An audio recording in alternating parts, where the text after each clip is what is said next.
Hai teman-teman, selamat datang di Keluarga Ampun Batak. Ketemu lagi dengan aku, Yusnia Barita dan Daniel Lesil. Di video kali ini, seperti yang sudah ada di judul, kita mau bahas tentang Permen Pan RB nomor 6 tahun 2024, yaitu regulasi terbaru terkait pengadaan ASN, baik PNS maupun P3K. Tetapi di dalam Permen Pan RB ini, ada nih angin segar buat teman-teman yang P3K. Jadi, P3K bisa mengikuti seleksi CPNS tanpa harus keluar dari P3K-nya terlebih dahulu. Begitu ikutin terus videonya, jangan di-skip dan jangan lupa subscribe dan klik tombol loncengnya biar aku lebih semangat lagi untuk update-update video terbaru buat kalian. Terima kasih. Oke, langsung saja.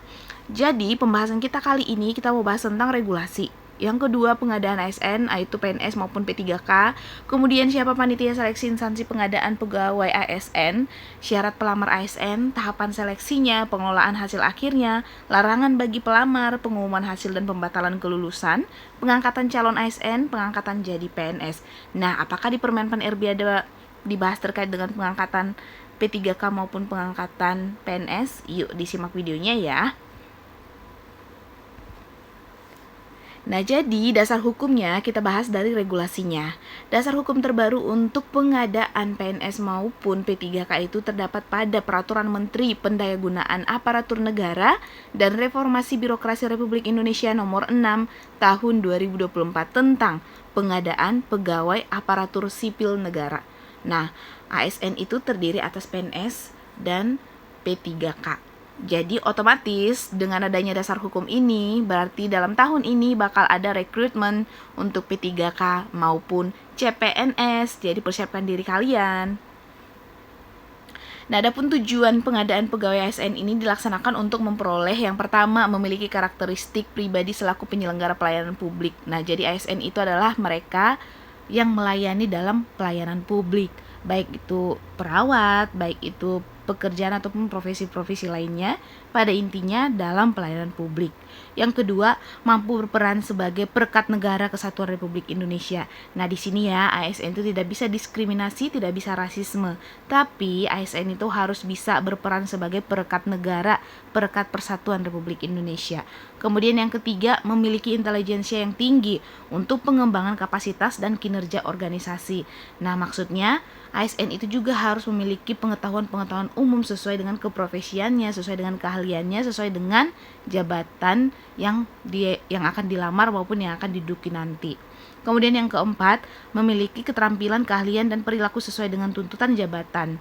Yang kelima, memiliki kemampuan mengakselerasi fungsi dan tugas organisasi. Jadi ASN itu akan duduk dalam birokrasi, karena kita akan ditugaskan dalam instansi-instansi pemerintah. Kita harus bisa mengakselerasi kemampuan kita ini dengan fungsi dan tugas dalam organisasi. Adapun jenis pengadaan yang dibahas dalam Permen Pan RB nomor 6 ini, nomor 6 tahun 2024, bahwa akan ada pengadaan PNS dan P3K. Nah, apa saja yang bakal dilakukan pengadaannya, yaitu jabatan fungsional. Nah, jabatan fungsional itu terdiri dari apa? Perawat, bidan, dan profesi-profesi lainnya. Tapi ada juga jabatan fungsional, nggak mesti harus kesehatan ya, jabatan fungsional dosen, jabatan fungsional guru, kayak gitu. Nah, yang kedua jabatan pelaksana. Nah, jabatan pelaksana ini terdiri dari siapa? Jabatan fungsional jenjang pemula, jabatan fungsional jenjang terampil, ahli pertama, dan ahli muda. Nah, untuk perawat itu terdiri dari dua, yaitu jabatan fungsional jabatan fungsional terampil dan jabatan fungsional ahli pertama. Nah, terampil untuk D3, ahli pertama yang lulusan nurse. Kemudian siapa panitianya? Nah, untuk pengadaan ASN ini, maka Menteri membentuk Panselnas yang diketahui oleh Kepala BKN. Jadi, panitianya itu adalah Panselnas, di mana susunan Panselnas ini terdiri dari 8. Yang pertama, tim pengarah, kedua tim pelaksana, ketiga tim pengawas, keempat tim audit teknologi, kelima tim pengamanan teknologi, keenam tim penjamin mutu, ketujuh sekretariat tim pengarah, dan tim penyusun naskah soal. Jadi kalau teman-teman merasa kayaknya bisa pakai orang dalam deh gitu ya, stop. Jadi nggak usah pakai calo-calo teman-teman, karena ujian ASN baik P3K maupun CPNS ini murni, kalian nggak perlu nyogok karena murni dari kemampuan teman-teman. Jadi murni dari skill, dari ya kemampuan daripada para pelamar ini. Nggak perlu kalian mempersiapkan duit yang banyak untuk menyogok pakai calo-calo, karena kalau kalian sudah pakai calo, maka kalian akan mendapatkan sanksi kalau ketahuan. Kita bakal bahas dalam video ini. Jadi jangan mencoba-coba hal-hal kotor. Kalau bukan kita yang melakukan perbaikan yang baik, bagaimana generasi kita selanjutnya untuk mendapatkan yang baik? Jadi bekerja ataupun melamarlah sesuai dengan aturan-aturan yang benar agar berkah hasil yang kita dapat nanti. Oke, next. Sekarang kita masuk ke tahapan pengadaan. Secara nasional terdiri dari perencanaan, pengumuman lowongan, pelamaran, seleksi, pengumuman hasil seleksi, pengangkatan sebagai calon PNS dan pengangkatan sebagai P3K, masa percobaan bagi calon PNS, dan pengangkatan calon PNS menjadi PNS. Nah, maksudnya teman-teman dimulai dari perencanaan. Semua kegiatan apapun, apalagi yang kegiatan besar, pasti dimulai dari perencanaan. Apa saja dalam perencanaan ini nanti yang akan diumumkan pada pengumuman lowongan? Seminimalnya ada poin-poin yang harus diumumkan, misalnya profesi bidan berapa yang bakal direkrut, misal bidan berapa, perawat D3 berapa, nurse berapa, dan unit kerjanya di mana, kabupaten apa. Nah, dari situ teman-teman nanti melihat, oh kalian tertariknya bakal ikutin tes di mana, di kabupaten apa, di puskesmas kah, atau di rumah sakit kah, kayak gitu-gitu. Nah, nanti setelah ada pengumuman ini, teman-teman barulah mulai mempersiapkan administrasinya. Apa saja administrasinya? Seperti ijazah, KTP, STR, dan banyak lagi yang bakal dipersiapkan. Nanti teman-teman bakal ada pengumumannya. Kalau sudah ada keluar pengumuman lowongan, bakal keluar juga syarat-syaratnya. Tetapi tenang aja, dalam video ini juga kita akan share apa aja syaratnya. Kemudian teman-teman bisa melamar. Nah, setelah dilamar, ataupun bukan lamaran nikah ya, setelah teman-teman sudah melakukan pelamaran dalam jabatan fungsional sesuai dengan keprofesian teman-teman, maka dilakukan seleksi. Nah, seleksi terdiri atas 2 untuk P3K, dan untuk PNS atau CPNS itu 3, dan kalau CPNS ada dari daerah tambahan maka 4. Tetapi pada umumnya hanya 3. Yang pertama untuk CPNS administratif, yang kedua SKD, ketiga SKB. Nah, kalau untuk P3K seleksi administrasi, kemudian seleksi kompetensi. Nah, di seleksi administrasi ini apabila teman-teman lulus, baru teman-teman masuk ke seleksi kompetensi. Begitupun PNS, jika kalian sudah lulus di seleksi administrasi, baru masuk ke SKD, dari SKD masuk ke SKB. Nanti bakal kita bahas dalam video ini juga, makanya jangan di skip, ikutin terus videonya. Kemudian pengumuman hasil seleksi. Setelah semua selesai seleksi dilewati, maka pengumuman hasil yang sebenarnya. Kemudian diangkatlah teman-teman, baik sebagai PNS, sebagai P3K. Lalu ada masa percobaan. Nah, untuk PNS itu nggak langsung PNS setelah kita lulus, tetapi statusnya masih calon pegawai negeri sipil. Nah, nanti teman-teman setelah latsar baru terima SK 100, itu sah dikatakan PNS karena ada masa percobaannya, begitu. Nah, begitupun P3K ada latsarnya juga. Bukan latsar sih, tapi kayak pendidikan dasar, hanya saja nggak selama latsarnya PNS gitu. Kemudian untuk pengumuman lowongan. Nah, untuk pengumuman lowongan tadi udah sempat kita singgung di slide sebelumnya, akan dilakukan oleh Panselnas dan Panitia Seleksi Instansi Pengadaan Pegawai ASN. Panitia Seleksi Instansi Pengadaan Pegawai ASN ini akan mengunggah tautan pengumuman lowongan pada pengadaan pegawai ASN secara nasional melalui SSC ASN. Jadi, nah, adapun persyaratan dan prosedur ASN. Untuk persyaratan dan prosedurnya ini untuk garis-garis besarnya aja ya, tetapi yang untuk umum yaitu usia paling rendah 18 tahun atau paling tinggi 35 tahun saat melamar PNS. Ini untuk PNS. Sedangkan yang kedua, usia paling rendah 20 tahun dan paling tinggi 1 tahun sebelum batas usia tertentu jabatan yang dilamar sesuai dengan perundang-undangan pada saat melamar P3K. Nah, untuk P3K usia paling rendah 20 tahun, dan untuk batas usianya 1 tahun sebelum masa jabatan yang sesuai dengan jabatan yang dilamar. Misalnya jabatan guru berapa, ada aturan maksimalnya, jabatan dosen berapa, ada aturan maksimalnya. Kemudian yang ketiga, tidak pernah dipidana penjara 2 tahun atau lebih. Kemudian keempat, tidak pernah diberhentikan dengan tidak hormat atau permintaan sendiri atau tidak dengan hormat sebagai PNS, TNI, Polri atau P3K. Sorry, ini bukan PPL ya. Selanjutnya, yang kelima, tidak berkedudukan sebagai calon PNS, PNS Polri ataupun PNS TNI. Jadi kalau status kalian sedang PNS TNI atau Polri, nggak usah deh ikut-ikut CPNS daerah lagi. Yang keenam, tidak menjadi anggota atau pengurus partai politik. Ya, karena memang ASN itu harus netral, jadi makanya dilarang kita berbaur dalam politik. Kemudian yang ketujuh, memiliki kualifikasi pendidikan sesuai dengan persyaratan jabatan. Artinya kita mau melamar perawat, otomatis kita harus memiliki kualifikasi sebagai perawat, yaitu dibuktikan dengan ijazah perawat. Yang kedelapan, memiliki kompetensi yang dapat dibuktikan dengan sertifikat keahlian tertentu, masih berlaku dari lembaga profesi.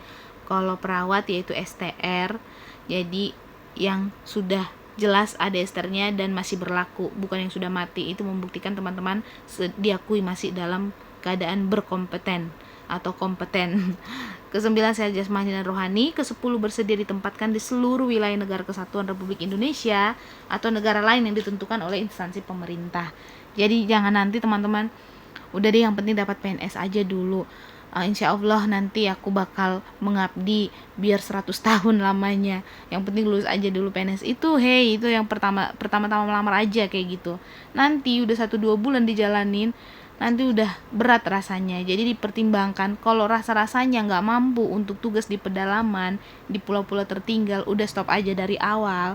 Karena konsekuensinya teman-teman akan dianggap gugur di dalam Permenpan RB 6 ini ketika teman-teman meminta mutasi sebelum 10 tahun ataupun seminimalnya 10 tahun teman-teman dianggap mengundurkan diri. Nanti bakal kita bahas aturannya, masih terdapat dalam video ini. Ke-11, persyaratan lain ditentukan oleh sesuai kebutuhan jabatan yang ditetapkan oleh PPK, bukan P3K ya. By the way, sebelum kita lanjut, please subscribe dan klik tombol loncengnya biar aku lebih semangat lagi. Aku hitung sampai 3 ya. 1, 2, 3.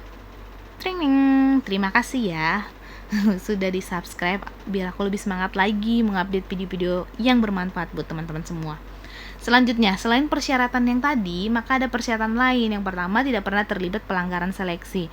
Artinya tidak pernah terlibat dalam pelanggaran seleksi karena ada beberapa, mungkin teman-teman nonton di televisi juga ada ya, dimana teman-teman sudah melamar, sudah mau ujian, tetapi teman-teman digantikan oleh petugas lain untuk ujian.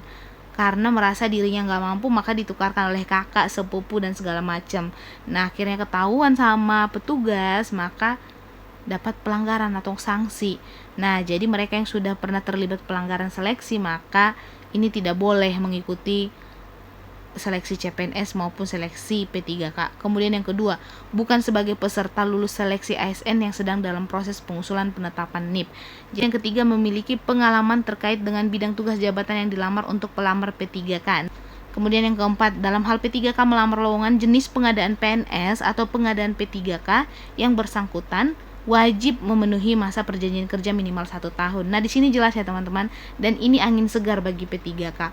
Kalau dulu-dulu belum ada kekuatan hukumnya bahwa mereka yang sudah P3K bisa mengikuti seleksi CPNS. Nah, kalau yang dulu-dulu itu, kalau sudah P3K lalu mau mengikuti seleksi CPNS, maka mereka keluar dulu atau mengundurkan diri dulu dari P3K, lalu bisa mengikuti CPNS. Nah, kalau tidak dapat CPNS-nya dan sudah mengundurkan diri dari P3K, maka kita nol, jadi kita nggak dapat apa-apa. Tetapi sekarang itu ada angin segarnya.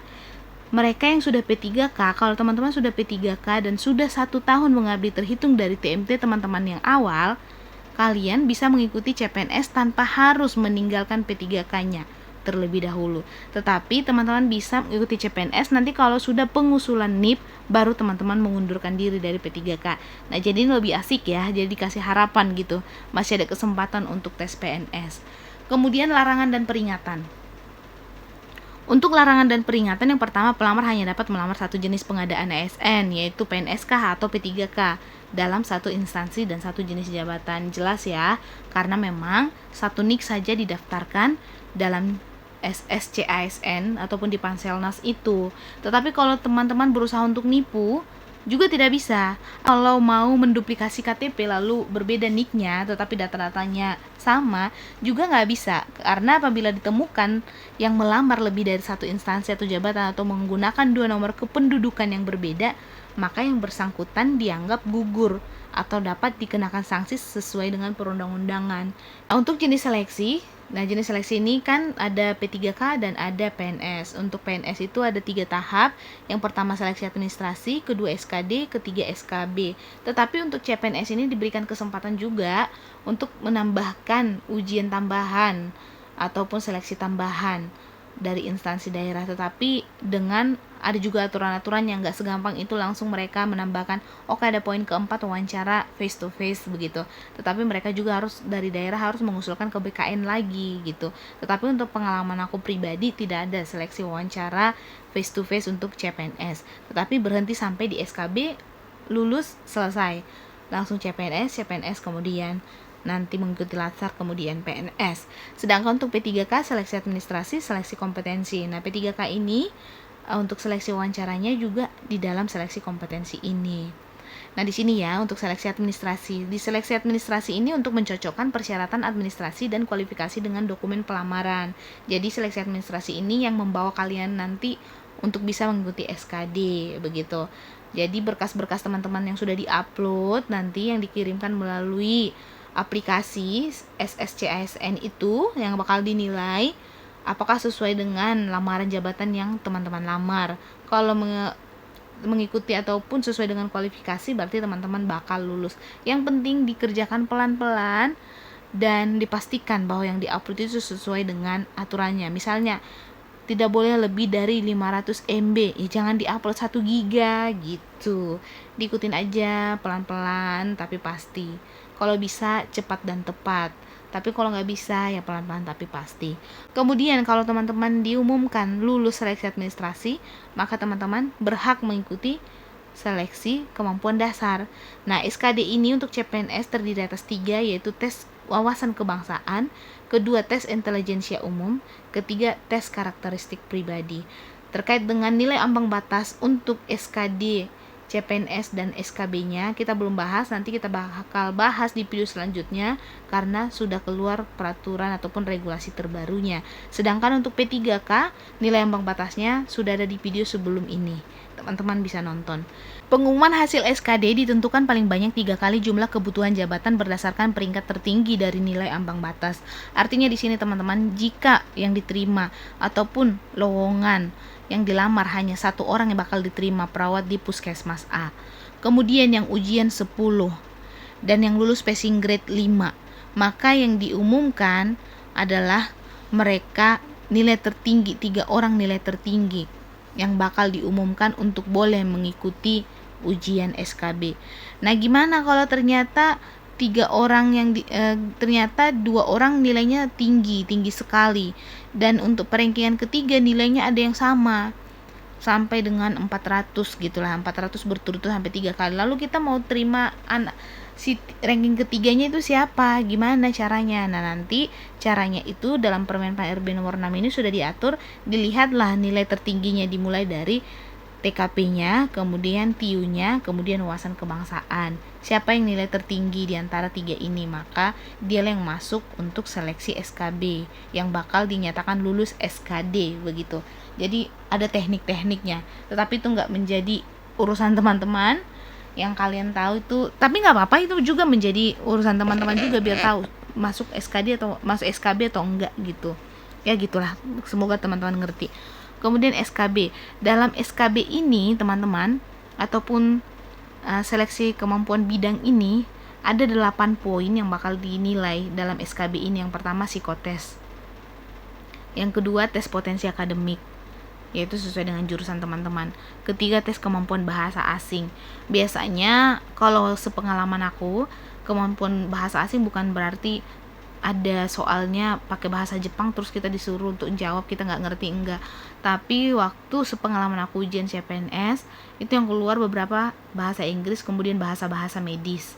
Keempat tes kesehatan jiwa. Kelima tes kesegaran jasmani, tes kesemaptaan. Keenam tes praktek kerja, uji penambahan nilai dari sertifikat kompetensi. Nanti ada soal-soal kasus gitu. Ketujuh wawancara. Kedelapan tes lain sesuai dengan persyaratan jabatan. Nah, di sini tes lain maksudnya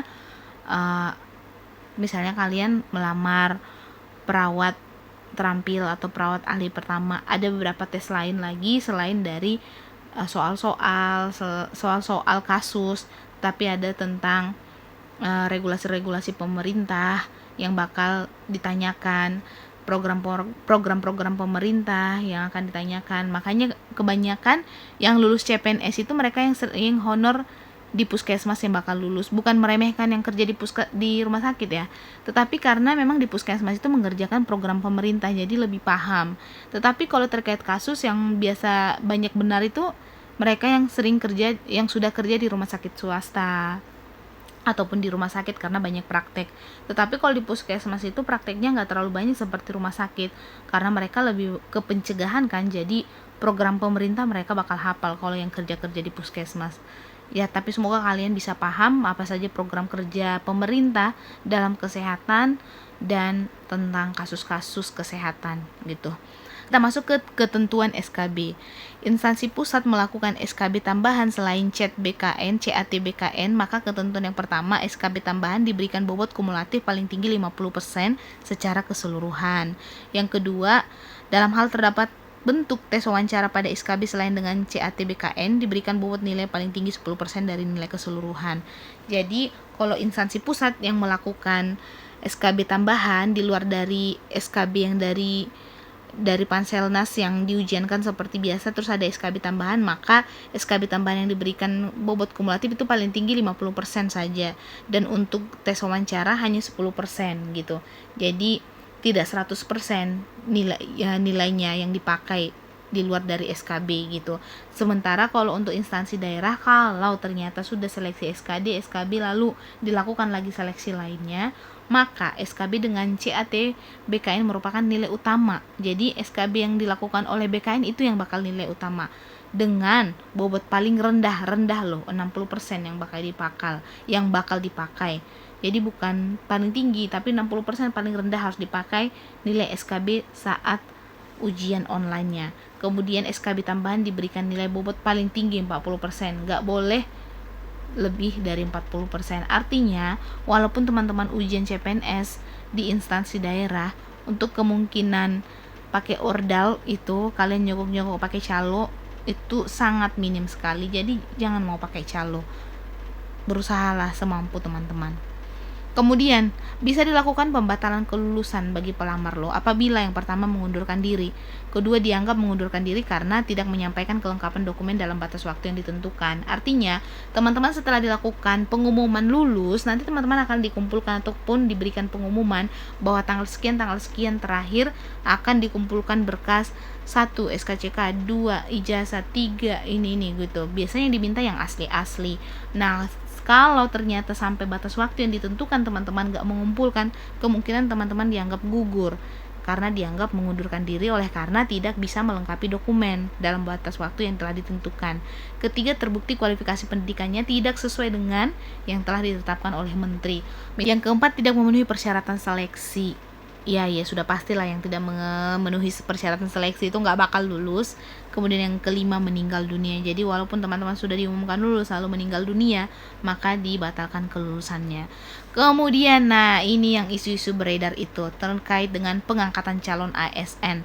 Dalam Permenpan RB ini teman-teman tidak ada pembahasan terkait dengan diangkat sebagai PNS maupun sebagai P3K bagi mereka yang sudah mengabdi puluhan tahun, di atas 5 tahun dan segala macam. Untuk di Permenpan RB nomor 6 tahun 2024 ini terkait dengan pengangkatan calon ASN bukan mereka yang sudah mengabdi, tetapi mereka yang dari P3K kemudian ikut seleksi mengikuti seleksi CPNS lalu lulus lah diangkat jadi PNS. Bukan berarti semata-mata diangkat tanpa ujian begitu, tetap mengikuti ujian, mengikuti tahapan yang sama.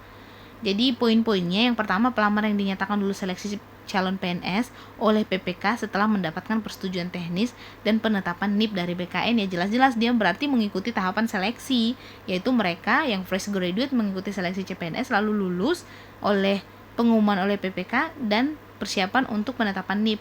Nah, ini bakal diangkat jadi ASN mengikuti seleksi.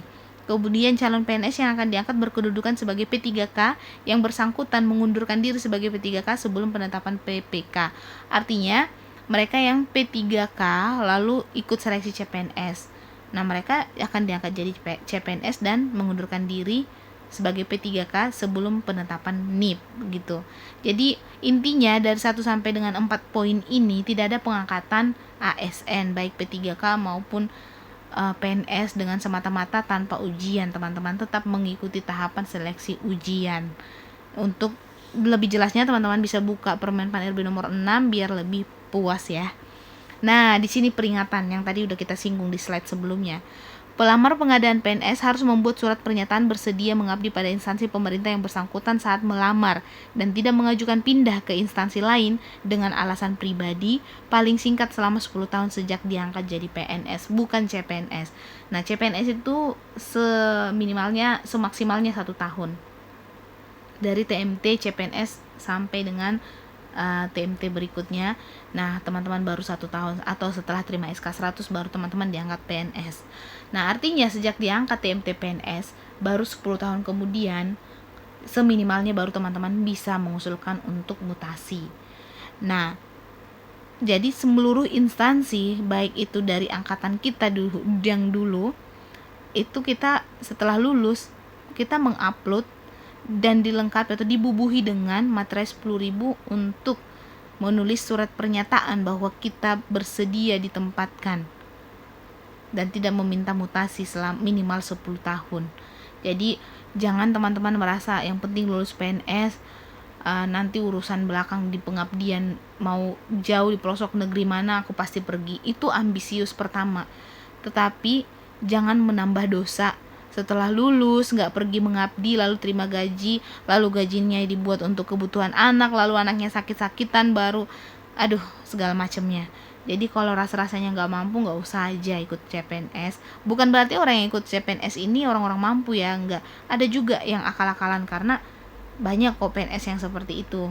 Yang kita lihat awal-awalnya tergiur masuk PNS. Setelah PNS banyak masalah. Anak sakit, anak demam, mama sakit, papa sakit, semua sakit.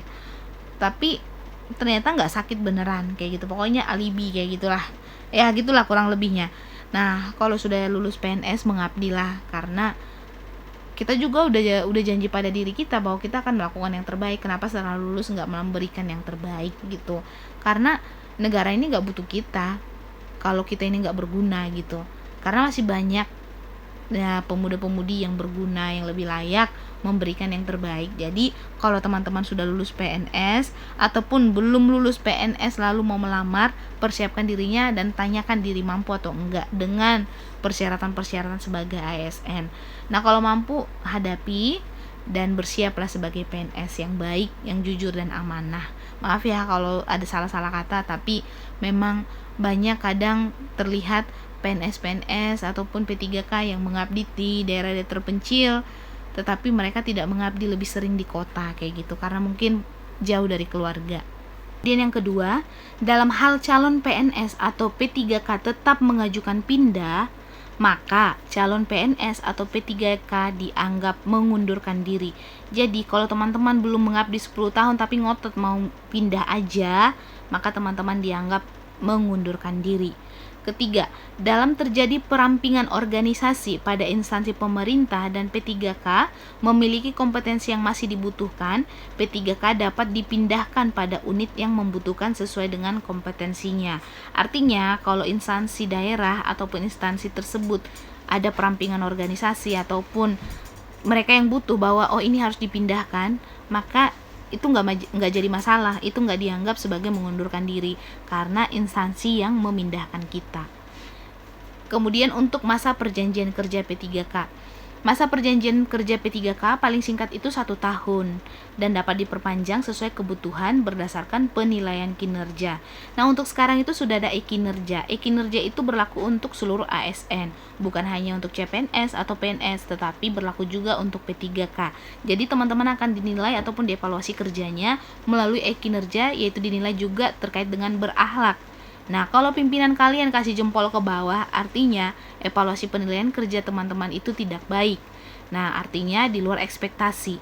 Nah, jadi teman-teman yang P3K juga, begitupun PNS maupun CPNS harus memiliki nilai-nilai atau nilai-nilai ya sebagaimana ASN sesuai ekspektasi daripada pimpinan kita, karena bakal dinilai dalam kinerja. Nah, kalau misalnya nilai evaluasi kerja teman-teman itu baik atau di luar ekspektasi pimpinan, artinya lebih tinggi daripada harapan ekspektasi pimpinan, dan ternyata instansi juga membutuhkan jabatan yang seperti teman-teman miliki, jabatan perawat terampil atau perawat ahli pertama, maka nanti teman-teman akan diperpanjang kontraknya sesuai dengan jenis jabatan yang dibutuhkan. Nah, jadi P3K itu bisa diperpanjang masa kontraknya sesuai dengan ketersediaan anggaran instansi. Yang kedua, evaluasi nilai kerjanya baik. Yang ketiga, tidak dalam batas usia pensiun. Yang keempat, jabatan yang teman-teman miliki untuk sampai saat ini masih dibutuhkan, maka diperpanjang. Jadi pada intinya mohon maaf untuk P3K itu masih, ya baiknya kalau sudah P3K 1 tahun langsung ikut CPNS aja, barangkali nggak diperpanjang gitu kan, karena belum ada untuk Permen PAN RB terbaru ataupun regulasi terbaru bahwa P3K akan permanen seumur hidup. Tapi semoga nanti ada dikembangkan lebih baik lagi terkait P3K ini. Jadi sampai di sini dulu pertemuan kita teman-teman.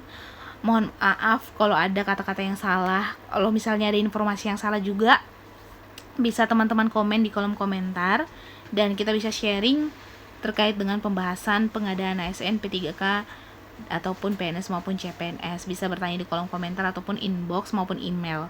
Dan terima kasih sudah menonton. Jangan lupa subscribe dan klik tombol loncengnya biar kalian gak ketinggalan dan dengan video-video kita selanjutnya. Di video selanjutnya kita bakal bahas tentang ambang batas nilai CPNS.